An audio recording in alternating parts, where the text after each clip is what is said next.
Hello दोस्तों, मैं अभिषेक आनंद एक बार फिर से आप सभी का मेरे YouTube चैनल वैदिक मैथ्स पे स्वागत है। चलिए 67वीं बीपीएससी के मैथ्स का डिस्कशन हम लोग करेंगे। खैर एग्ज़ाम तो कैंसिल कर दिया गया है क्योंकि क्वेश्चन ही लीक हो गया है। खैर ये आयोग का नया डेट आना बाकी है कि फिर से एग्ज़ाम को कब कंडक्ट कराया जाएगा। खैर एग्ज़ाम तो होना तय है, जब भी हो एग्ज़ाम जरूर लेगी बीपीएससी।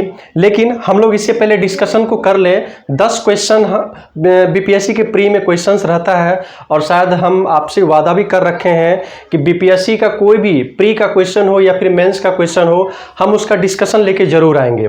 तो उसी वादा को पूरा करने के लिए हम 10 क्वेश्चन का डिस्कशन लेके आए हैं बीपीएससी प्री का। चलिए हम लोग पहला क्वेश्चन देखते हैं। पहला क्वेश्चन आपको बोर्ड पे लिखा हुआ है, ये लॉग का क्वेश्चन है। और हम आपको जानकारी के लिए बता दें, शायद पिछले वीडियो में भी हम लोग बता चुके हैं कि बीपीएससी लॉग से जरूर क्वेश्चन उठा रहा है, इसलिए आप लोग जरूर लॉग को देख के जाइए। लॉग का सारा वीडियो हम यूट्यूब पे डाल रखे हैं, उसको एक बार देख लें, प्रैक्टिस अच्छे से कर लें, ताकि यदि लॉग का आगे भविष्य में भी क्वेश्चन बीपीएससी देती है आप उस क्वेश्चन को कर पाए। चलिए पहला क्वेश्चन है और देखते हैं इसका डिस्कशन क्या होगा। सबसे पहले कॉन्सेप्ट हम बता रहे हैं। कॉन्सेप्ट क्या है समझिएगा। कॉन्सेप्ट लॉग का ये कहता है कि लॉग के बेस के पावर में कुछ भी रहे, ये बेस है, ठीक है, बेस के पावर में m है और इनपुट के पावर में n है। तो होता क्या है कि इनपुट का जो पावर है वो n, वो फ्रैक्शन के कह सकते हैं न्यूमरेटर में जाएगा, और जो बेस है, बेस का जो पावर है वो फ्रैक्शन के डिनोमिनेटर में जाएगा। कह सकते हैं कि n चला गया अंश में और m चला गया हर में, यानी कि ये बेस का पावर है तो नीचे गया m, और ये इनपुट का पावर है तो वो कहाँ गया, तो फ्रैक्शन के ऊपर में चला गया। सेम इसी तरह से ये क्वेश्चन इसी कॉन्सेप्ट पे बनेगा लॉग। चलिए √2 है, हम लोग √2 को क्या लिख सकते हैं, तो लिख सकते हैं 2 के पावर में हाफ। क्या लिख सकते हैं, 2 के पावर में हाफ। और आपको जानकारी के लिए बता दें कि √a का मान जब रूट हटेगा तो a पे कितना पावर आएगा, हाफ पावर आएगा, ठीक है, ओके। अब 32 लिखा हुआ है, 32 को हम लोग बेस 2 में तोड़ते हैं। ध्यान से सुनिएगा, 32 को हम लोग बेस 2 में तोड़ेंगे तो 2 के पावर में 5, ओके। चलो अब ऐसा करते हैं ना कि यहाँ से 5 कहाँ चला गया, तो इस फ्रैक्शन के ऊपर यानी कि अंश में चला गया, और यहाँ से जो हाफ आ रहा है बेस का जो पावर है उसको आप नीचे लेके चले जाइए, ठीक है।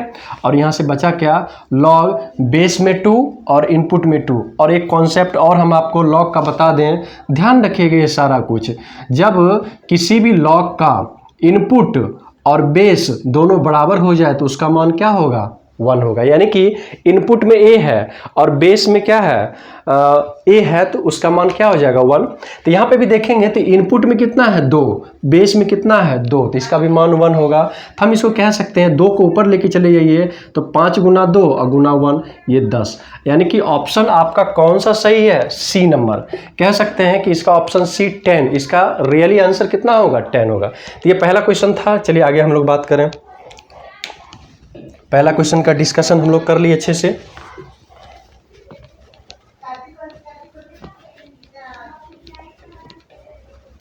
आप लोग बने रहिए, ठीक है। 10 क्वेश्चन का 10 क्वेश्चन अभी हम लोग करेंगे डिस्कशन।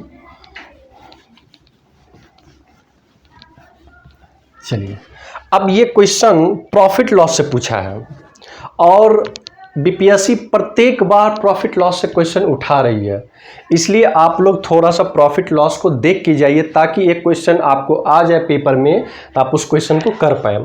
क्वेश्चन में क्या बोला कि 45 नींबू को 40 रुपया में बेचने पर एक आदमी को 20% का लॉस हुआ।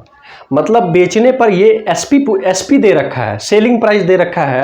अब आप ही बताइए, हम आपको बता रखे हैं प्रॉफिट लॉस में सीपी अपने आप में क्या होता है, 100%। सीपी अपने आप में क्या होता है, 100%। जब किसी चीज़ को प्रॉफिट में बेचते हैं तब एसपी क्या हो जाता है, तो 100% प्लस में प्रॉफिट।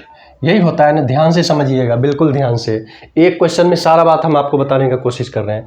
तो ये प्रॉफिट का बात है, लेकिन जब लॉस यहाँ पे होगा तो 100% माइनस लॉस हो जाएगा। तो इसका मतलब ये हुआ कि लॉस होगा तो 100% जो सीपी है उसमें से घटेगा, और प्रॉफिट होगा तो एसपी जब भी निकलेगा तो 100% प्लस प्रॉफिट निकलेगा। ये बात समझ में आया, बिल्कुल समझ में आया। लेकिन एक चीज़ और समझिएगा, एक कॉन्सेप्ट और समझा रहे हैं। जैसे आप कभी कभी देखते हैं कि 20 रुपया में 5 सेब, कह सकते हैं 20 रुपया में 5 सेब। मतलब ये हुआ कि यदि आपसे कोई ये पूछे कि एक सेब का दाम कितना होगा, तो 20/5 यानी कि 4 रुपया होगा ना। 20 रुपया में 5 सेब खरीद के लेके गए, तो मतलब ये कि एक सेब का दाम पूछ रहा है तो कितना हो जाएगा, 4 रुपया। यहाँ से एक कंक्लूजन बाहर निकल रहा है, एक आपका कह सकते हैं कि एक कॉन्सेप्ट बाहर निकल रहा है। ये जो 20/5 आपको दिख रहा है ना, ये रियली एक फ्रैक्शन है। ये क्या है, एक फ्रैक्शन है। फ्रैक्शन में क्या है, तो ऊपर वाला ये रिप्रेजेंट कर रहा है किसको, रुपया को। ऊपर वाला किसको रिप्रेजेंट कर रहा है, रुपया को। और नीचे वाला किसको रिप्रेजेंट कर रहा है, तो वस्तु की संख्या को। ऊपर वाला रुपया को रिप्रेजेंट कर रहा है और नीचे वाला वस्तु की संख्या को रिप्रेजेंट कर रहा है। और यहीं से आपका क्या होगा, तो सवाल बनेगा। यह कॉन्सेप्ट क्लियर हो गया। प्रॉफिट लॉस का कुछ कॉन्सेप्ट था, उसको हम लोगों ने डील किया। अब हम लोग क्या करेंगे, प्रॉब्लम पे आते हैं। प्रॉब्लम पूछा क्या है, ध्यान दीजिएगा थोड़ा सा।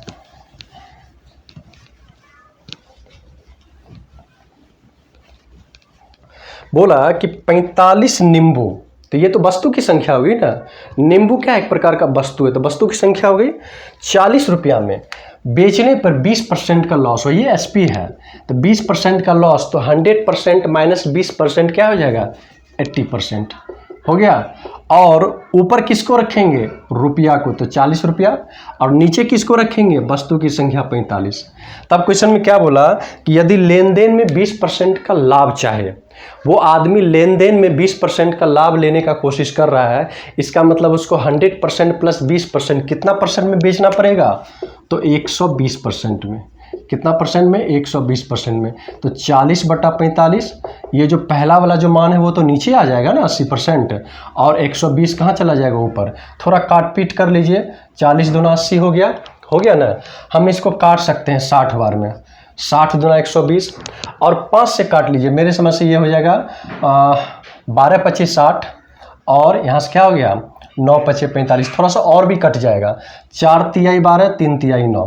अब क्वेश्चन में ये बोल रहा है कि 24 रुपया में कितना बेचना चाहिए, 24 रुपया में। और हम आपको समझा चुके हैं कि फ्रैक्शन में जो भी मान आता है, ऊपर वाला क्या होता है, रुपया, और नीचे वाला क्या होता है, वस्तु की संख्या। तो 24 रुपया में पूछ रहा है, तो इसको 6 से मल्टीप्लाई कर दिए तो 24 रुपया हो गया। तो नीचे भी 6 से मल्टीप्लाई कर दीजिए, कितना नींबू लेना पड़ेगा, 18। यानी कि 24 रुपया में कितना नींबू खरीदे, कितना बेचेगा वो, 18 नंबर। तो इसका ऑप्शन, राइट ऑप्शन कौन सा है, बी नंबर है। 2 क्वेश्चन हम लोग डील किए, तो ये दोनों अच्छा क्वेश्चन था, डील किए, इसको नोट कर लीजिए आप लोग। चलिए आगे बढ़ते हैं हम लोग। 2 क्वेश्चन हम लोग किए, एक क्वेश्चन और करते हैं।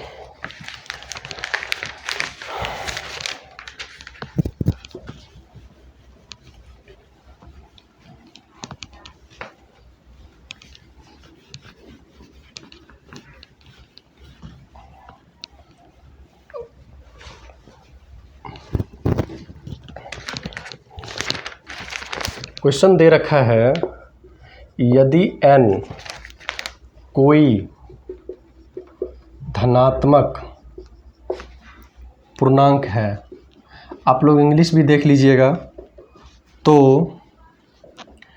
3 के पावर में 4n माइनस 4 के पावर में 3n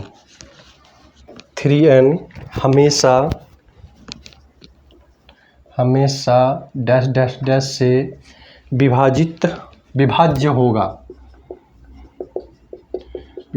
ऑप्शन इस तरह से दे रखा है।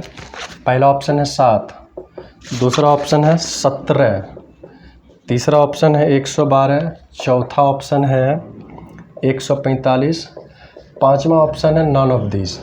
या फिर इसी में एक चीज़ और जोड़ा हुआ रहता है, उपयुक्त में से एक से अधिक आंसर। हम कह सकते हैं कि if n is any positive integer then 3 के पावर में 4n माइनस में 4 के पावर में 3n is always divisible by. ठीक है। अब रही बात, इस क्वेश्चन को हम लोग बनाएंगे कैसे, देखिए थोड़ा।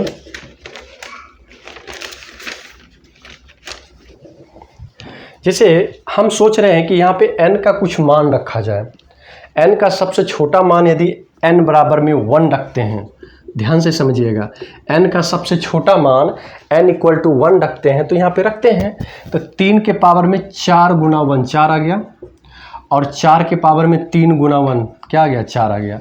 तो 3 के पावर में 4 ये क्या देगा 81, और मिस्टेक हो गया, ये 4 है, 4 लिखे यहाँ पे, तो 3 के पावर में 4 कितना देगा, तो यहाँ से आपको 81 दे देगा, और 4 के पावर में ये 3 है तो कितना दे देगा 64। तो मेरी समझ से 81 में से 64 घटेगा, ये क्या देगा 17, यानी कि 17 एक ऑप्शन आपको दिख रहा है बी में, यानी कि ये पूरा एक्सप्रेशन जो दे रखा है कितना से डिविजिबल होगा, तो 17 से डिविजिबल होगा। लेकिन कोई बच्चा ये बोलेगा कि सर n बराबर में आपने 1 रखा, लेकिन मेरा मन ये कह रहा है कि n बराबर में 2 रखे, तो कोई दिक्कत नहीं है, आप यदि n बराबर में 2 भी रखेंगे तो वहाँ से भी आपका आंसर मिलेगा। तो 3 के पावर में 4 और n के जगह पे 2 रखेंगे तो कितना आ गया 8 आ गया, 3⁸ माइनस 4 और n की जगह पे यहाँ पे 2 रखेंगे तो 3 दूना 6, पावर में कितना आ गया 6। अब यहाँ पे देखेंगे तो 3 के पावर में 8 है और 4 के पावर में 6 है, तो 3 के पावर में 8 यहाँ पे क्या देगा बोलिए, तो 3 के पावर में 8 देगा 6561, ठीक है, और 4 के पावर में 6 यहाँ पे क्या देगा, तो 4096 देगा, घट के ये कितना आ जाएगा 2465, और ये 2465 पूर्णतया 17 से क्या है विभाजित है, पूर्णतया ये 17 से क्या होगा डिविजिबल होगा। तो कहने का मतलब ये हुआ कि इसका सही आंसर क्या होगा बी होगा। मतलब और भी आप पावर को इंक्रीज करेंगे बढ़ाएंगे तो वो हमेशा क्या होगा 17 से कटेगा, ठीक है। तो ये 3 क्वेश्चन हम लोग अभी किए, और आगे क्वेश्चन हम लोग देखते हैं।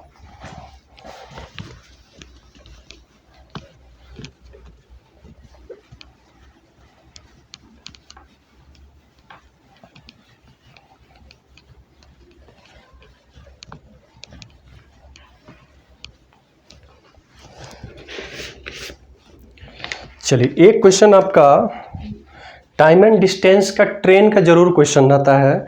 पिछले कुछ ईयर्स का आप बीपीएससी का क्वेश्चंस देखेंगे तो आपका टाइम एंड डिस्टेंस का सवाल जरूर मिलेगा। चलिए एक क्वेश्चन हम लोग लिख के इसका डिस्कशन कर लें। क्वेश्चन दे रखा है कि 110 मीटर लंबी एक ट्रेन 58 किलोमीटर पर आवर की गति से यात्रा कर रही है, स्त्रीलिंग है, यात्रा कर रही है। कितने समय में यह एक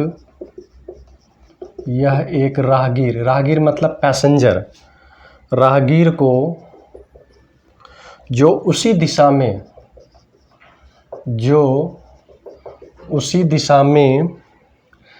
4 किलोमीटर प्रति घंटा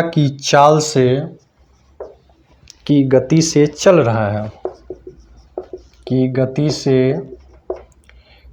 रहा है पार कर जाएगी। यहाँ पे 2 कॉन्सेप्ट को हम लोग समझेंगे। पहला ऑप्शन हम लोग लिख देते हैं 6 सेकंड में, पहला ऑप्शन है। दूसरा ऑप्शन है 7:1/2 सेकंड में।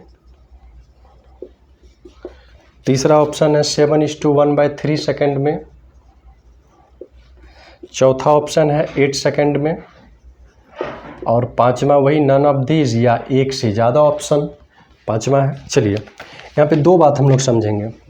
एक बात ये समझेंगे कि जब दो चीज़ सेम डायरेक्शन में चले, सेम डायरेक्शन में यात्रा करे तो रिलेटिव वेलोसिटी यहाँ पे क्या होगा घटेगा।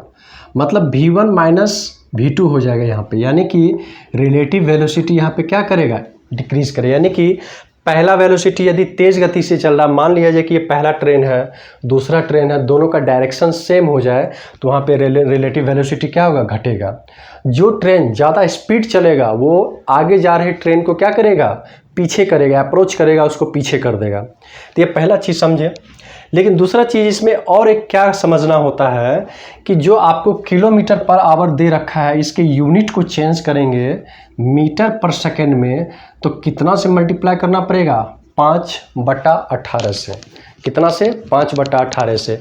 यदि आप किलोमीटर पर आवर में 5/18 से मल्टीप्लाई कर देंगे तो ये यूनिट चेंज कर जाएगा किस में? मीटर पर सेकेंड में। दूसरा बात। तीसरा बात हम लोग यहाँ पे ये जानेंगे, ध्यान से समझिएगा, कि कोई भी ट्रेन जब किसी आदमी को क्रॉस करता है तो वो आदमी को क्रॉस नहीं करता है, वो खुद अपने लंबाई को क्रॉस करता है। क्योंकि आप समझ सकते हैं कि एक ट्रेन कितना लंबा होता है, बहुत ज़्यादा लंबा होता है।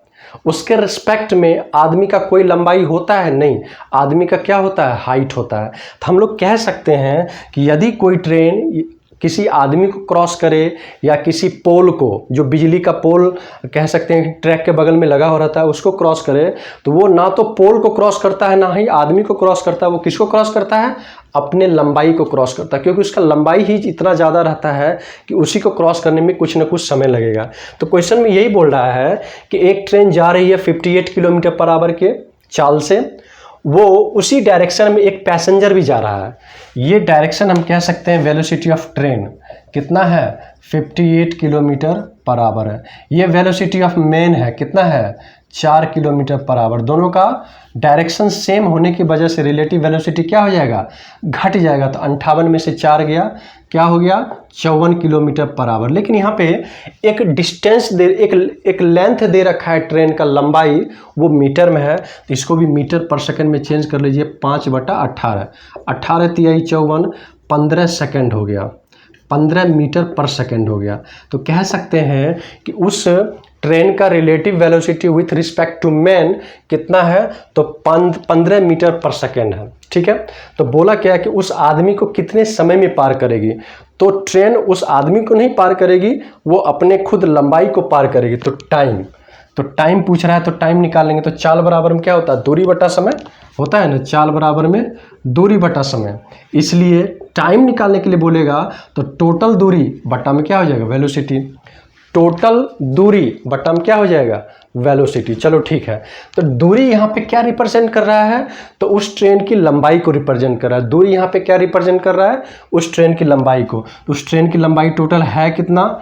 110 मीटर। और रिलेटिव वेलोसिटी निकला है कितना? 15 मीटर पर सेकेंड। थोड़ा सा इसको काट लेंगे मेरे समझ से। यहाँ पे क्या हो जाएगा? 22 पचे 110 और 5 तिहाई 15, तो 7.1/3 सेकेंड में वो ट्रेन उस आदमी को क्रॉस कर जाएगी। 7.1/3 सेकेंड में वह ट्रेन उस आदमी को क्या कर जाएगी? क्रॉस कर जाएगी। क्लियर? कोई दिक्कत नहीं। तो हम लोग 4 क्वेश्चन अभी हम लोग देखें। चलिए क्वेश्चन और देख ही लेते हैं, 5वां क्वेश्चन।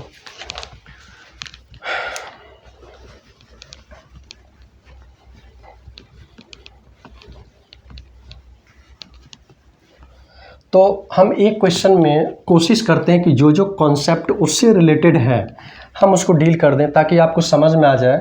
क्योंकि हमें पता है कि बीपीएससी वाले का थोड़ा सा मैथ्स कमज़ोर होता है। खैर, हम इस चीज़ के लिए हम आपको ये नहीं बताएंगे या फिर ये नहीं बोल रहे हैं कि आप लोगों का मैथ्स कमज़ोर होगा अच्छा होगा, लेकिन हम डिटेल्स इसलिए कर देते हैं ताकि ऑन एन एवरेज जितने भी बच्चे हैं इस वीडियो को देखें तो उनको ये डिस्कशन समझ में आए। चलिए पहला क्वेश्चन, 5वां क्वेश्चन, 141 नंबर। बोला क्या? How many numbers between 200 and 600 are divisible by 4, 5 and 6। इसका हिंदी हम लिख देते हैं, इंग्लिश पढ़ दिए हैं। 200 और 600 के बीच कितनी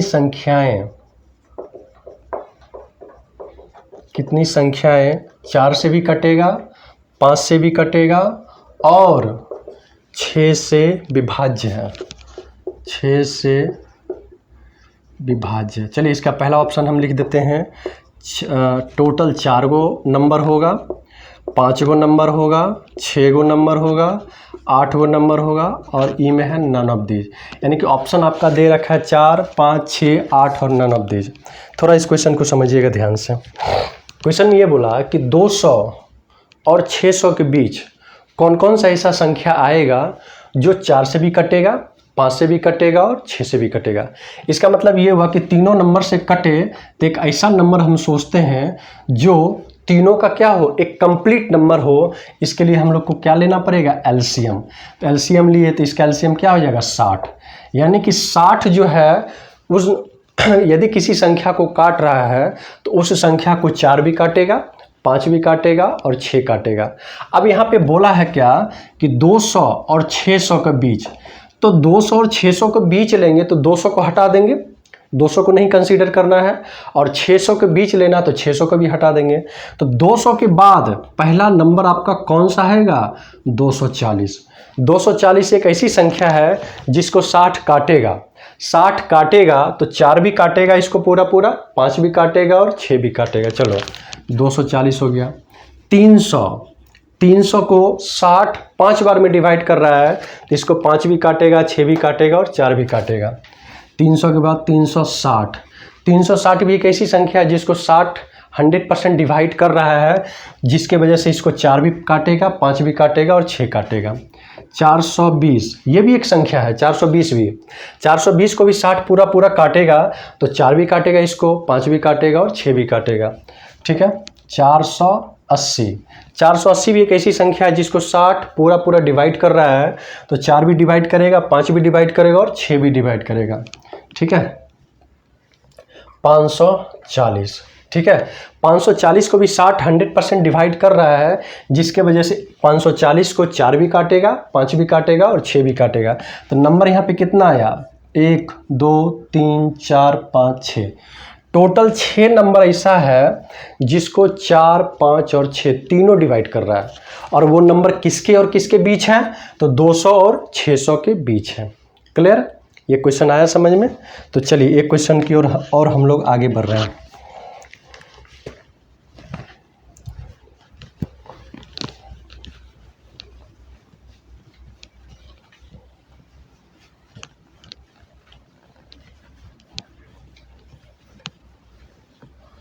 चलिए क्वेश्चन पहले हम लोग लिख लें।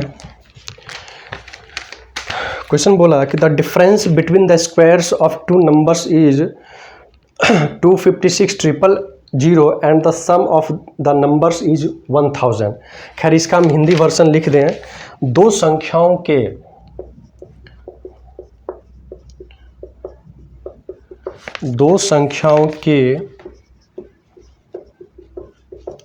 वर्गों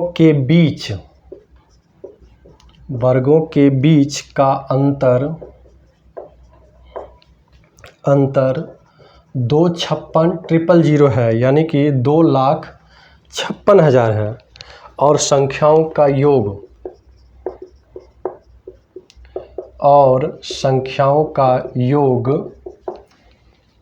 1000 है।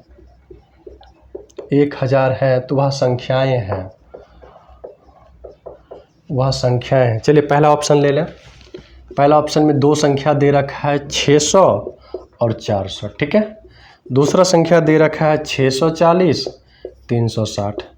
तीसरा संख्या दे रखा है 628 और 372। चौथा संख्या दे रखा है 650 350। पांचवा संख्या वही नन ऑफ दीज या ऑप्शंस एक से अधिक। चलो ठीक है। अब हमको क्वेश्चन को पकड़ना है। क्वेश्चन बोला कि दो संख्या के वर्गों का बीच, तो दो संख्याओं का वर्गों का जो बीच का अंतर होगा वो 56 होना चाहिए, यानी कि a² - b² क्या होना चाहिए, 256,000। इस क्वेश्चन को हम लोग बाय ऑप्शन बना लें तो ज़्यादा बेटर रहेगा, लेकिन उन दोनों संख्याओं का योगफल 1000 भी पुरना चाहिए। अब देखिए यहाँ पे 600 और 400 जुट के 1000 है, लेकिन इसका वर्ग लेके डिफरेंस लेंगे तो 256,000 नहीं देगा। देखिए इसका जब वर्ग लेंगे तो 600 का स्क्वायर माइनस में 400 का स्क्वायर, ये क्या दे देगा, 36 पे 4 गो शून्य और 16 पे 4 गो शून्य, ये क्या दे देगा 20 पे 4 गो शून्य। क्या 2,56,000 आया, नहीं ये 20 लाख दे दिया, सॉरी ये 2 लाख दे दिया। क्या दे दिया, 2 लाख। तो ये पहला ऑप्शन नहीं होगा। दूसरे ऑप्शन की यदि बात करेंगे तो दूसरे ऑप्शन के अकॉर्डिंग यहाँ से देखेंगे तो 640 का स्क्वायर माइनस में 360 का स्क्वायर, तो 640 का स्क्वायर आपको क्या दे रहा है, 409600। अब माइनस यहाँ पे 360 का स्क्वायर क्या दे रहा है, तो 129600। फिर इस दोनों का डिफरेंस लेंगे तो क्या दे देगा 28। फिर कितना शून्य 4 शून्य, यानी कि 2,80,000 दे रहा है, जबकि डिफरेंस चाहिए कितना 2,56,000। तो ये भी ऑप्शन नहीं होगा, बी भी नहीं होगा। सी को देखते हैं। सी को देखें तो 628 और 372 मिलके ये 1,000 पुर रहा है ना। अब इस दोनों के स्क्वायर का डिफरेंस ले लेते हैं, तो 628 का स्क्वायर माइनस 372 के स्क्वायर। 628 का स्क्वायर आपको कितना दे देगा, तो 384 माइनस 372 का स्क्वायर कितना दे देगा, तो 138384। दोनों का डिफरेंस लेंगे तो ये 2,56,000 ही देगा। इसका मतलब इसका सही आंसर क्या है, सी नंबर है। एक बार 628 का स्क्वायर और 372 का स्क्वायर चेक कर लेंगे। आई थिंक 628 का स्क्वायर 39, 43, 84 ही देगा। 372 का स्क्वायर क्या देगा, 13, 83, 84। दोनों का डिफरेंस लेंगे तो 2,56,000 देगा। ठीक है, हम लोग मोटा मोटी कितना क्वेश्चन किए, 1 2 3 4 5 6, 4 क्वेश्चन और बचा हुआ, 4 क्वेश्चन हम लोग कर ही लेते हैं। ठीक है, चलिए, तो ये भी एक अच्छा क्वेश्चन था। हम लोग इस क्वेश्चन को बाय ऑप्शन बना लिए। थोड़ा एक बार देख लेते हैं वीडियो सही से चल रहा है कि नहीं चल रहा है। चलिए, वीडियो अच्छे से चल रहा है।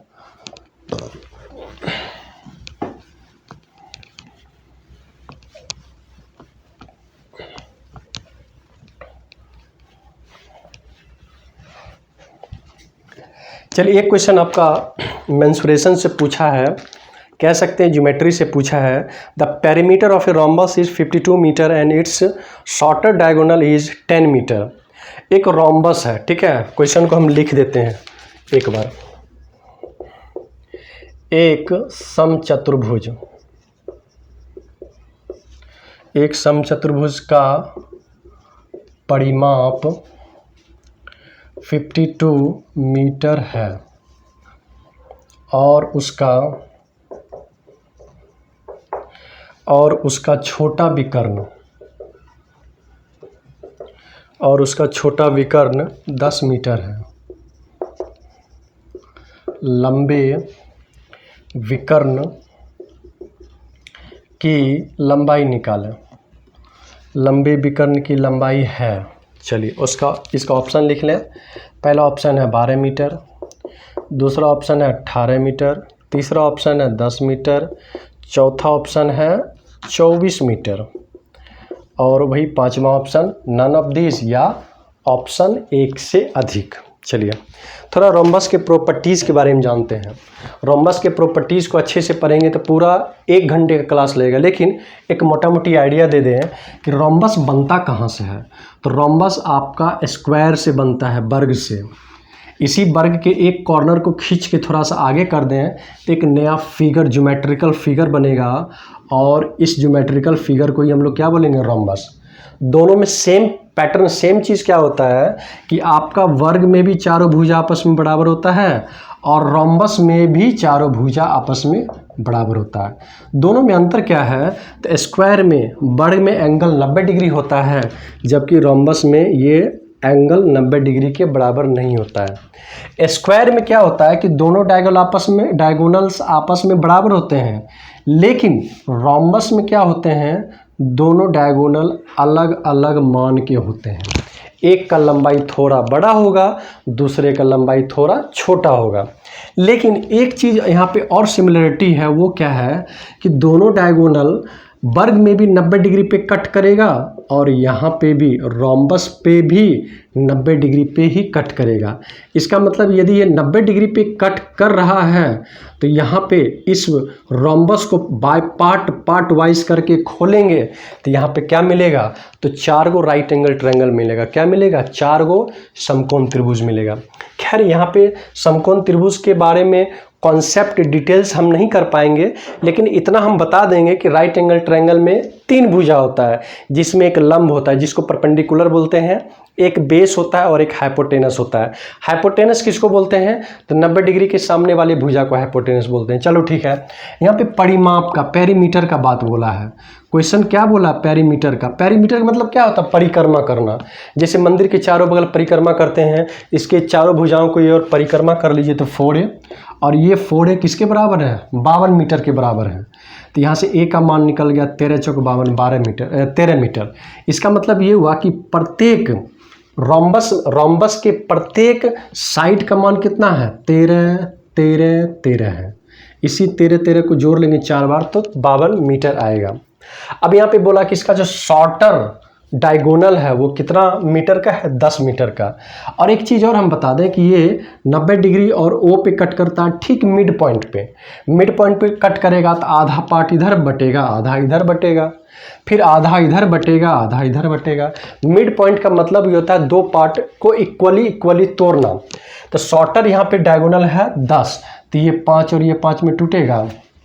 अब गौर से देखिए, ये एक समकोण त्रिभुज बन रहा है, ये 90 डिग्री है, तो ये कितना है? 13, और ये 5 है, तो ये 12 नहीं हो जाएगा, क्योंकि आप लोगों को पढ़ा चुके हैं कि 5, 12, 13 क्या होता है? ट्रिपलेट। नहीं समझ में आ रहा है, इसको खोल के थोड़ा समझा देते हैं। देखिए, ये आपका कितना है? 13, और ये कितना है? 5, और ये 12 होगा। 12 कैसे होगा? तो बेस, तो यहाँ से क्या हो जाएगा? बोलिए, 13 का स्क्वायर माइनस में 5 का स्क्वायर। 13 का स्क्वायर 169 और 25 कितना हो गया? अंडर रूट 144, और अंडर रूट 144 का मान कितना हो गया? 12। तो कह सकते हैं कि ये आधा पार्ट 12 और अगला आधा पार्ट क्या है? 12। तो पूरा डायगोनल क्या हो जाएगा? 12, 12, 24 मीटर का। जो आपका बड़ा वाला डायगोनल है इस रोम्बस का, वो कितना मीटर का है? 24 मीटर का। तो इसका राइट आंसर क्या है? डी है। इसका राइट आंसर क्या है? डी है। चलो ठीक है, हम लोग 7 क्वेश्चन कर चुके हैं। अब नेक्स्ट क्वेश्चन हम लोग करते हैं। उतार लीजिए इसको।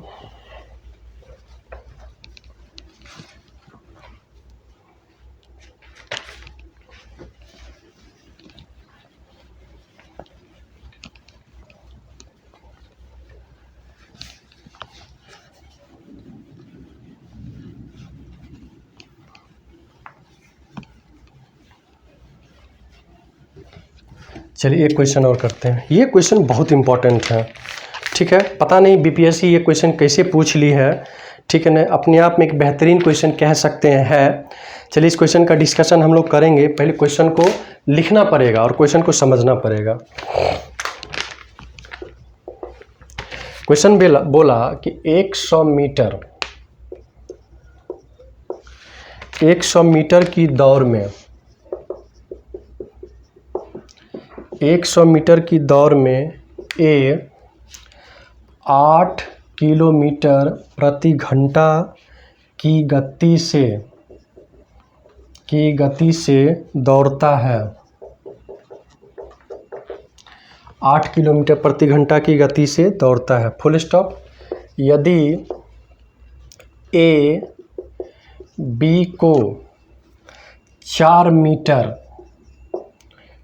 मीटर की शुरुआत, यदि ए बी को 4 मीटर की शुरुआत देता है और फिर उसे 15 सेकंड से हरा देता है, 15 सेकंड से हरा देता है तो बी की गति क्या है? बी की गति क्या है? ये बहुत इंपॉर्टेंट क्वेश्चन है। हमको लग रहा है कि 99% बच्चा इस क्वेश्चन को नहीं बना पाए होंगे। क्वेश्चन थोड़ा सा उलझा हुआ टाइप का है, हम इसको कर दे रहे हैं। 5 किलोमीटर प्रति घंटा। दूसरा क्वेश्चन है 5.76 किलोमीटर प्रति घंटा। तीसरा ऑप्शन है 6 किलोमीटर प्रति घंटा। चौथा ऑप्शन है 6.34 किलोमीटर प्रति घंटा। पांचवा ऑप्शन है नन ऑफ दिस, या ऑप्शन 1 से ज़्यादा। थोड़ा सा इस बात को समझिएगा। क्वेश्चन पहले उतार लीजिए आप लोग।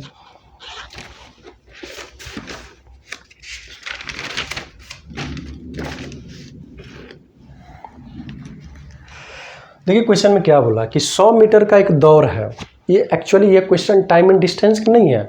आपको लग रहा होगा कि ये क्वेश्चन टाइम एंड डिस्टेंस का नहीं, ये क्वेश्चन रियली में रेस का है। समझिएगा ध्यान से। 100 मीटर का एक दौड़ है जिसमें ए 8 किलोमीटर प्रति घंटा की गति से दौड़ रहा है। लेकिन क्वेश्चन में क्या बोला कि यदि ए बी को 4 मीटर की शुरुआत देता है। थोड़ा बात को समझिएगा कि शुरुआत का मतलब क्या होता है।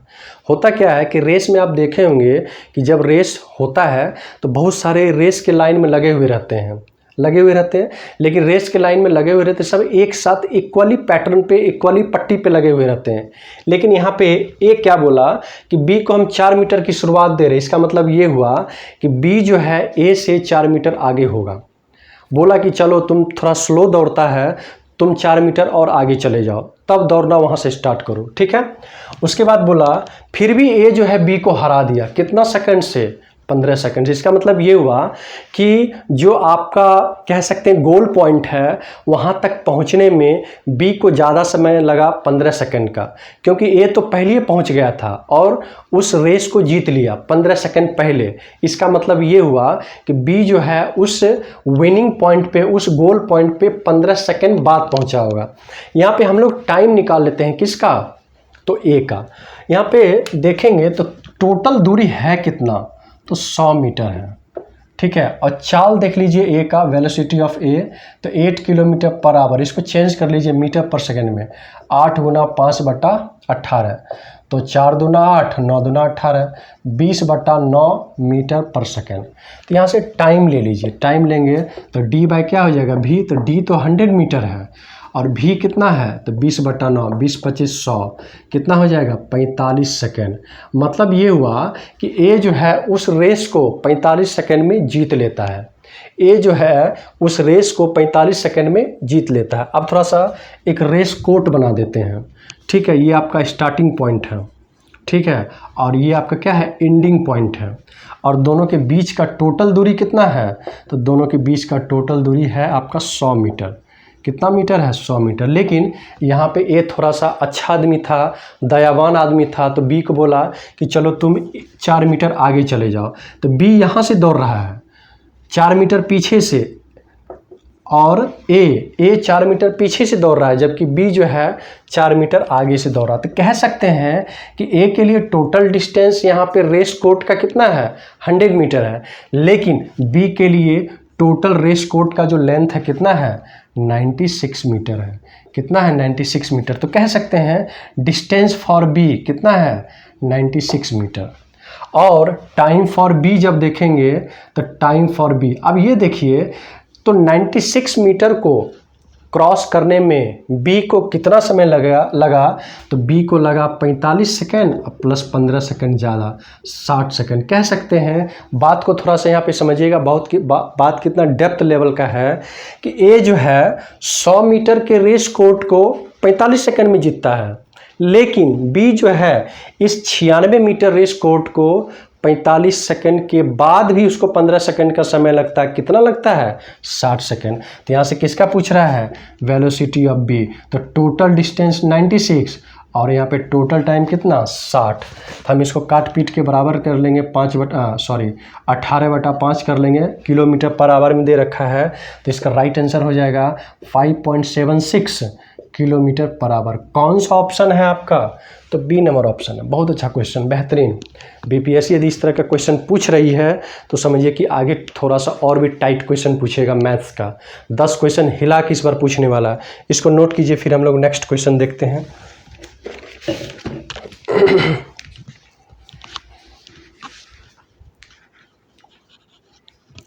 तो वेलोसिटी ऑफ बी ही पूछा था, तो वेलोसिटी ऑफ बी कितना निकला, 5.76 किलोमीटर पर आवर। चलिए 2 क्वेश्चन और बचा हुआ, इसी को फटाफट करके सेशन को समाप्त करें।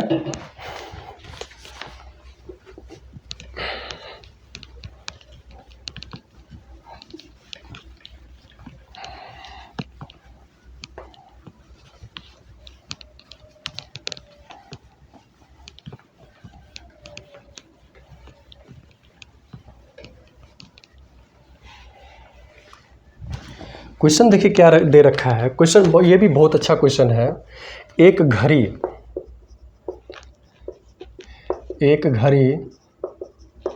सुबह ठीक 8 बजे ठीक 8 बजे सेट की जाती है, सेट की जाती है। घड़ी 24 घंटे में, घड़ी 24 घंटे में 10 मिनट आगे बढ़ जाती है, 10 मिनट आगे बढ़ जाती है। सही समय क्या होगा? सही समय क्या होगा जब दूसरे दिन घड़ी 1 बजे, अपराह्न का मतलब होता है दोपहर का समय, अपराह्न इंगित करती है।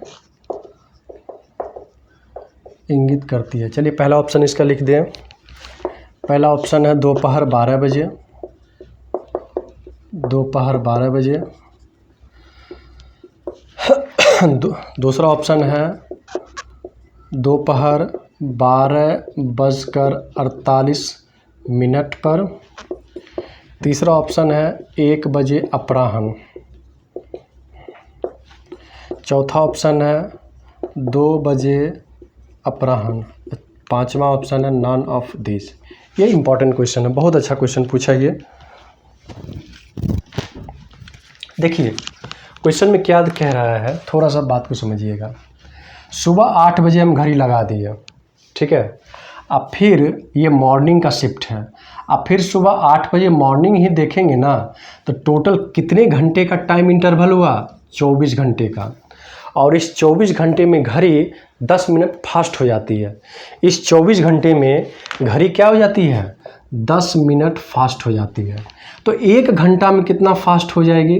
तो 1 घंटा में फास्ट हो जाएगी 10/24 मिनट। लेकिन बात यहीं तक संभव नहीं है। बात क्या बोला कि 1 बजे, जब 1 बजने को होगा तो घड़ी क्या शो करेगी दोपहर के समय में? इसका मतलब ये हुआ कि 8 से 8, तो 8 बजे के बाद 1 पे पहुंचना है, तो 9, 10, 11, 12, 1। इसका मतलब ये हुआ कि 5 घंटा और आपको बढ़ना पड़ेगा। तो 24 घंटा प्लस 5 घंटा, तो 29 घंटा में ये कितना टाइम आगे फास्ट शो करेगा? तो देख लेते हैं। तो 29 घंटा में, तो 29 घंटा में 10/24 गुना में 29। थोड़ा सा इसको काट पीट कीजिए, तो ये कटेगा 12 दूना 24, 5 दूना 10, तो 29 पचे 145।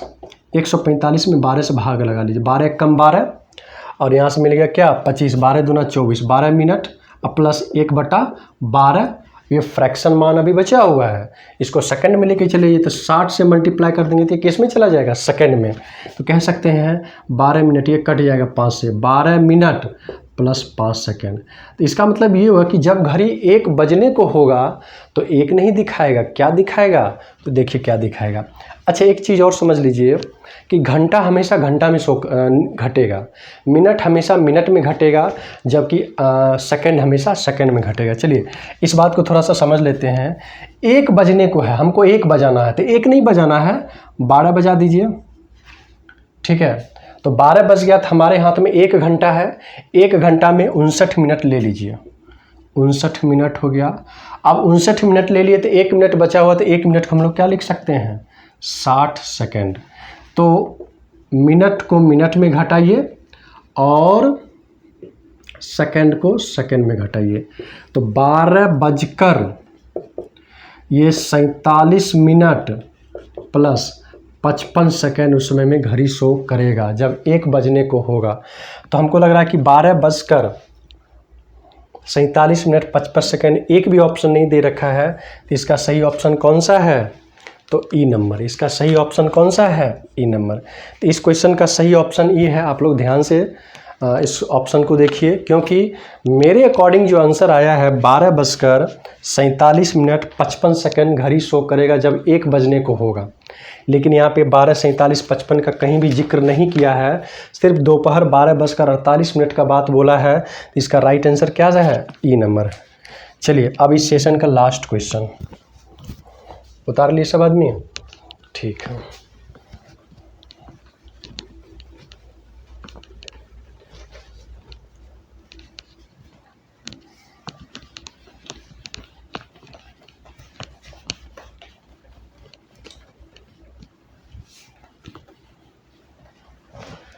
चलिए लास्ट क्वेश्चन को हम लोग करके सेशन को समाप्त करें। क्वेश्चन दे रखा है the value of the continued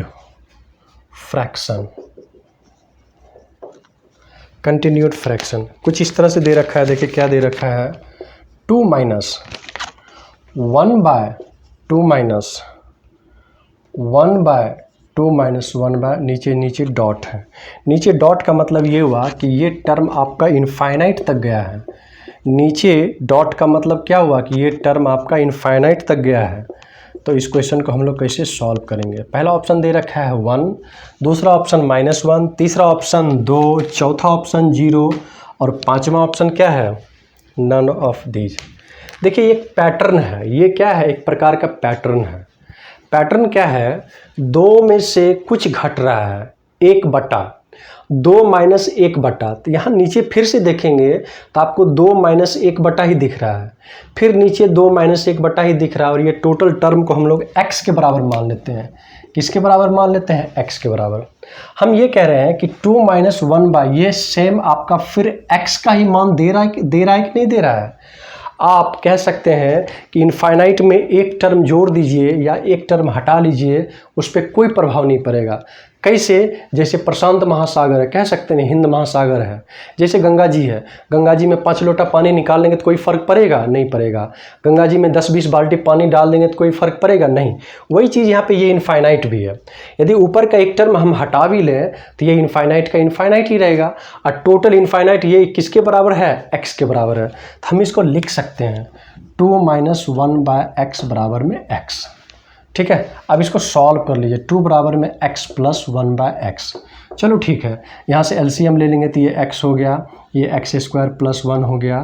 तो ये 2x से मल्टीप्लाई होकर क्या दे दिया, 2x बराबर में x² प्लस में 1।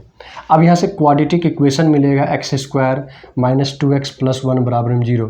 लेकिन ये संजोग है यहाँ पे कि ये quadratic equation direct a minus b के होल स्क्वायर पे टूट रहा है। कैसे, x माइनस 1 का होल स्क्वायर। जब x माइनस 1 का होल स्क्वायर तोड़ेंगे तो x² माइनस 2x प्लस 1 ही देगा।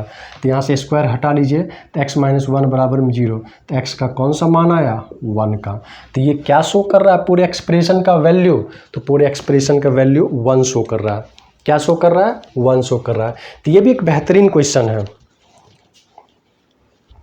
ये भी आपका क्या है, एक प्रकार का बेहतरीन क्वेश्चन बीपीएससी पूछा है।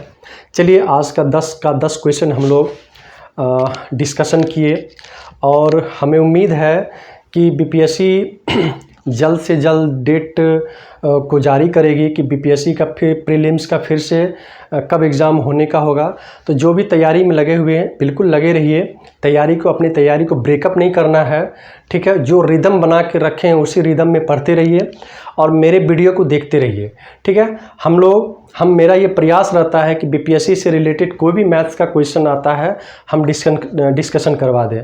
और शायद देखे भी हैं कि कितने अच्छे तरीके से हम डिस्कशन करवाए हैं। 10 क्वेश्चन का पूरे डिटेल्स तरीके से समझाने का कोशिश किए। उससे रिलेटेड जो कॉन्सेप्ट हो सकता है वो भी हम बताते चले। हम सिर्फ डिस्कशन नहीं करवाए हैं, हम डिस्कशन के माध्यम से हम आपको बहुत कुछ सिखाए भी हैं। इसलिए इस वीडियो को ज़्यादा से ज़्यादा शेयर करें, चैनल को सब्सक्राइब। हम ये बात बोलते नहीं हैं, हमें बोलना अच्छा नहीं लगता है। अब आपकी मर्ज़ी, आप इस चैनल को सब्सक्राइब करें ना करें, वीडियो को शेयर करें ना करें, लेकिन हम वीडियो बीपीएससी के लिए बनाते थे, बनाते भी रहेंगे। अब हमारा वीडियो अब आएगा तो नेक्स्ट जो एग्ज़ाम 67वीं का जो री एग्ज़ाम होगा उसके लिए बनाएंगे और आगे बीपीएससी मेंस के लिए बनाएंगे। बीपीएससी मेंस का तो क्वेश्चन बहुत बड़ा बड़ा होता है। उस क्वेश्चन को एक दिन में एक ही क्वेश्चन हम लोग कर पाएंगे।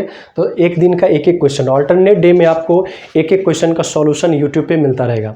चलिए बहुत बहुत धन्यवाद आप सबों का। आप अपने तैयारी में लगे रहिए। जय हिंद, जय भारत।